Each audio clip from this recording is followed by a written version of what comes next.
Hello दोस्तों, मैं जितेंद्र कुमार देवांगन हमारे इस YouTube channel learn and crack में आप सभी का स्वागत करता हूं। आज हम लोग पढ़ेंगे जो न्यूलैंड के द्वारा दिया गया था ऑक्टेट रूल, उसके बारे में आज पढ़ेंगे कि अलग अलग साइंटिस्ट द्वारा अलग अलग रूल दिए जा रहे थे कि एलिमेंट को कैसे अरेंज किया जाए। सभी साइंटिस्टों का अलग अलग मत था कि इस एलिमेंट को कैसे करेंगे, अरेंज करेंगे। तो इन्होंने भी अपना मत दिया कि कैसे किया। इन्होंने क्या किया, इन्होंने केमिस्ट्री में मतलब जो एलिमेंट थे उसमें क्या डाल दिया, म्यूज़िक को डाल दिया। क्या दिया, म्यूज़िक को। अब म्यूज़िक क्या है, अपना जो होता है, जो सेवन होता है, सा रे गा मा पा धा नी, यहाँ तक होता है। मतलब कितने होते हैं, 7 होते हैं। इसके अकॉर्डिंग इन्होंने क्या कर दिया, केमिस्ट्री में मतलब जो एलिमेंट थे उसमें क्या डाल दिया, म्यूज़िक डाल दिया। और उन्होंने कैसे क्लासीफाई किया, म्यूज़िक के अकॉर्डिंग क्लासीफाई किया। ठीक है, जो संगीत में जो स्वर होते हैं उसके अकॉर्डिंग मतलब क्लासीफाई किया। कैसे क्लासीफाई किया कि 7वें के बाद जो 8वां होता है, जैसे सा रे गा मा पा दा नी बोल रहे हैं, नी के बाद फिर से सा, मतलब 8वां जो हो रहा है पहले का रिपीट हो रहा है। 8वां जो एलिमेंट मतलब 8वां जो स्वर है वो पहले का रिपीट होता है। इसी अकॉर्डिंग पर इन्होंने क्या किया, एलिमेंट को क्लासीफाई किया। चलो देखते हैं कैसे क्लासीफाई किया। इसका रूल क्या बोलता है, ये बोलता है, क्या बोलता है, इन्होंने क्या दिया, इसका नाम क्या था पहले देख लेते हैं। क्या था, अलेक्जेंडर न्यूलैंड्स इन 1865। कब दिया था, 1865 में। द लॉ ऑफ ऑक्टेव, क्या दिया था, लॉ ऑफ ऑक्टेव्स दिया था। ये अरेंज द एलिमेंट, इसको याद रखना कि कैसे अरेंज किया था। Increasing order of their atomic weight, किसके बेसिस पर किया था, increasing order of their atomic weight. Atomic weight के जो एलिमेंट है उसका एटॉमिक वेट के अकॉर्डिंग एलिमेंट को क्या किया था, अरेंज किया था इंक्रीजिंग ऑर्डर में। ठीक है, and noted that the every 8 element, जो मैं बोला भी, every 8 element had properties similar to the first element. जो 8वां एलिमेंट है वो फर्स्ट एलिमेंट के क्या करता था, सिमिलर प्रॉपर्टी को रखता था। इसको बताया किसने, अलेक्जेंडर न्यूलैंड ने बताया था। ठीक है, देखते हैं कि इन्होंने कैसे क्लासीफाई किया था उसको। अब देखते हैं जो उन्होंने टेबल दिया था इसके अकॉर्डिंग, और कहाँ तक मतलब कितने एलिमेंट को बस क्लासीफाई कर पाए, इसको भी हम लोग देखेंगे। ठीक है, इन्होंने क्या किया, ऐसे इन्होंने एक टेबल बनाया। टेबल बनाया जो म्यूज़िक होता है, अपना म्यूज़िक है, कितना होता है, म्यूज़िक है, देखो सा, म्यूज़िक क्या है अपना, सा रे गा मा पा धा नी, ये है। तो अपना कितने म्यूज़िक मतलब जो स्वर है, संगीत के कितने स्वर हैं, 7 है यहाँ पर। जिसमें से इसके नी के बाद क्या आ जाएगा, फिर से सा आ जाएगा। तो ये क्या हो जाएगा, 8वां हो जाएगा, जो किसका रिपीटेशन है, पहले का रिपीटेशन है। ये 8वां यहाँ पर जो सा आएगा वो किसका रिपीटेशन है, फर्स्ट के रिपीटेशन है।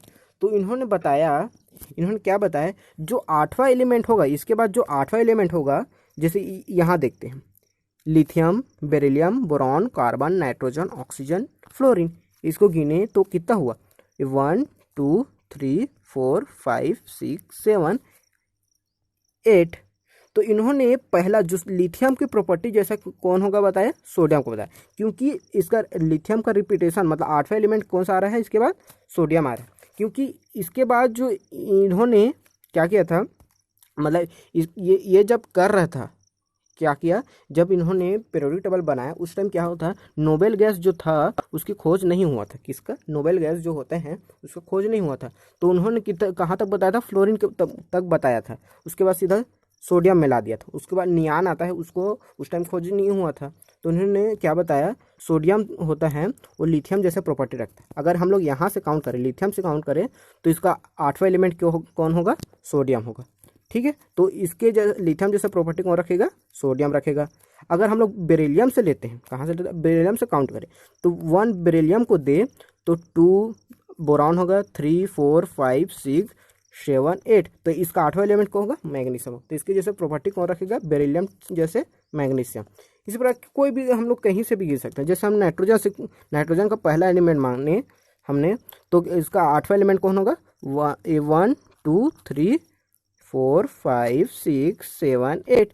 तो नाइट्रोजन जैसे प्रॉपर्टी कौन रखेगा, फास्फोरस रखेगा। इसी अकॉर्डिंग पर मतलब इस सभी मतलब जो संगीत के 7 स्वर है, इसी के अकॉर्डिंग इन्होंने लेमन को क्या किया, क्लासीफाई किया कि जो संगीत में जो 7 स्वर हैं जो उसका 8वां स्वर पहले का क्या होता है, ये सा है, वो 8वां, इसका 8वां कौन क्या होगा, सा ही होगा, तो उसका रिपीटेशन होगा। तो इसके रिपीटेशन से इन्होंने बताया कि एलिमेंट का जो प्रॉपर्टी है, जैसे यहाँ पर लिथियम का 8वां एलिमेंट, उसके बाद कौन आ रहा था, सोडियम, तो इन दोनों में क्या होगा, प्रॉपर्टी होगा, जो chemical property, physical property, density, valency की बात करें तो इन लोगों में क्या होगा, सिमिलर होगा, क्या हो जाएगा, सिमिलर होगा। और मतलब एग्जैक्ट सिमिलर तो नहीं बोल सकते, हर चीज़ तो सिमिलर नहीं हो सकता, तो इन कुछ कुछ डिफरेंस भी हो सकते हैं, कम भी हो सकते हैं, ज़्यादा भी हो सकते हैं, या एग्जैक्टली भी हो सकते हैं। अगर हम लोग वैलेंसी की बात करेंगे तो लिथियम की वैलेंसी कितनी होगी, +1 होगी, सोडियम की वैलेंसी क्या होगी, +1 होगी, है ना। तो पोटेशियम की वैलेंसी क्या होगी, +1 होगी। +1 कैसे होगी, क्योंकि यहाँ एक इलेक्ट्रॉन देते हैं हम, इस कारण। इस प्रकार बेरिलियम की बात करें, मैग्नीशियम की बात, इसकी वैलेंसी +2 होगी। तो इस प्रकार कुछ कुछ प्रॉपर्टी, अगर इसका वैलेंसी की बात करें तो ये क्या था, सेम था। अगर इसका केमिकल फिजिकल प्रॉपर्टी की बात करें तो वो थोड़ा डिफरेंट हो सकता है, मतलब थोड़ा सा डिफरेंस हो सकता है। तो इसके अकॉर्डिंग पर इन्होंने क्या किया, सभी एलिमेंट को क्लासीफाई किया। ओके, समझ आया। अब मैं आप लोगों को मतलब जो एनसीईआरटी में जो डायग्राम है, मतलब जो टेबल बना है, उसको देख लेते हैं। ठीक है, उन्होंने क्या बताया था, इन्होंने सभी एलिमेंट को कैसे क्लासीफाई किया था, 7, मतलब जो रो, मतलब क्या था, पीरियड था, ये क्या था, उसमें कितने एलिमेंट को रखा था, 7, 1 2 3 4 5 6 7। इसका 8वां एलिमेंट क्या हो जाएगा, सोडियम। तो इसके अकॉर्डिंग पर जो लिथियम के जैसा प्रॉपर्टी कौन रखेगा, सोडियम रखेगा, और सोडियम जैसा प्रॉपर्टी कौन रखेगा, पोटेशियम रखेगा। तो इन सभी में क्या होगा, प्रॉपर्टी सेम होगा, इनका प्रॉपर्टी सेम होगा, इसके प्रॉपर्टी सेम होगा, इसका प्रॉपर्टी, मतलब इस तरह से इन्होंने क्या किया, क्लासीफाई किया। पर इसका जो रूल है, यह जो रूल बताया वो मतलब अधिक, यहाँ सिर्फ कैल्शियम तक ही फॉलो हो पा रहा था, कि कहाँ तक हो रहा था, कैल्शियम तक ही फॉलो हो रहा था। उसके बाद जो एलिमेंट आए, जैसे जिसके बाद मतलब डी ब्लॉक में जिसको ट्रांजिशन एलिमेंट बोलते हैं, जो मतलब इसका जो रूल होता है, जो लाइट एलिमेंट, मतलब बोले जाए तो लाइट मतलब लो एलिमेंट बोल सकते हैं, जो जिसका एटॉमिक वेट कम था वहीं तक बस फॉलो हो रहा था। जो लार्ज एटॉमिक वेट वाले थे उस पर ये फॉलो नहीं हो पा रहा था। कहाँ पर नहीं फॉलो हो रहा था, लार्ज एटॉमिक वेट वाले पर क्या हो रहा था, फॉलो नहीं हो रहा था। किसके कहाँ पर हो रहा था, ये सिर्फ कैल्शियम तक, इसको याद रखें, कहाँ तक हो रहा था, कैल्शियम तक बस हो रहा था। ठीक है, ये समझ आया। तो ये कहाँ तक फॉलो हो रहा था, कैल्शियम तक हो रहा था। तो इस प्रकार इन्होंने क्या बताया था कि जो अगर एटम को, ध्यान से सुनना है, अगर एटम को when atom is arrange in the order of increasing atomic weight, then every 8 element, इसका फर्स्ट एलिमेंट है, इसका 8 एलिमेंट है, तो every 8 element is the repetition of physical and chemical properties of the first element. तो इसका physical and chemical property first element के repetition होगा, मतलब समान होगा, लिथियम के जैसे सोडियम का भी होगा। इन्होंने ये बताया, और इन्होंने बताया कि आफ्टर फिक्स इंटरवल, मतलब इन्होंने बताया था कि फिक्स इंटरवल के बाद ही प्रॉपर्टी मतलब सेम होगा।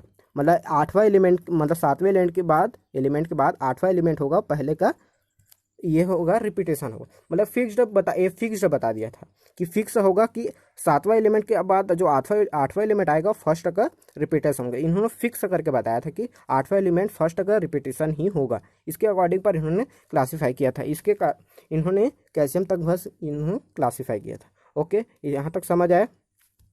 अब देखते हैं, क्या देखते हैं, उन्होंने और क्या बोला था, मतलब जो उसमें जो एनसीईआरटी में दिया क्या है, Newton's law octaves seemed to be true only for element up to calcium. कहाँ तक फॉलो होता है, सिर्फ कैल्शियम तक ही फॉलो होता है, इसको याद रखना, कहाँ तक होता है, कैल्शियम तक ही फॉलो होता है। तो इन्होंने ज़्यादातर कैल्शियम तक बताया, लार्ज एलिमेंट थे उसके बारे में तो मतलब डिस्कस ही नहीं कर पाया। तो इसका जो जो जो नियम दिया था, रूल दिया था, लॉ दिया था, वो क्या हो गया, फिर फेल हो गया। फेल क्यों हो गया, जब नोबेल गैस आ गया, जैसे अब यहाँ पर अब नोबेल गैस आ गया, अब यहाँ पर नोबेल गैस आ गया, क्या हुआ, यहाँ पर अब नोबेल गैस आ गया, अब यहाँ पर नियान आ गया, अब है ना। तो इसका 8वां एलिमेंट क्या हो जाएगा, नियान हो जाएगा, 8वां एलिमेंट हो जाएगा, नियान होगा।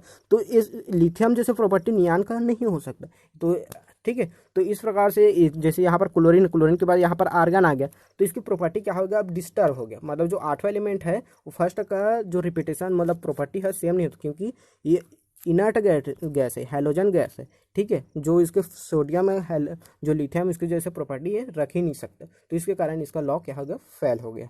ठीक है, तो इस प्रकार से हम लोग क्या किए, इसके बारे में पूरा डिस्कस किए।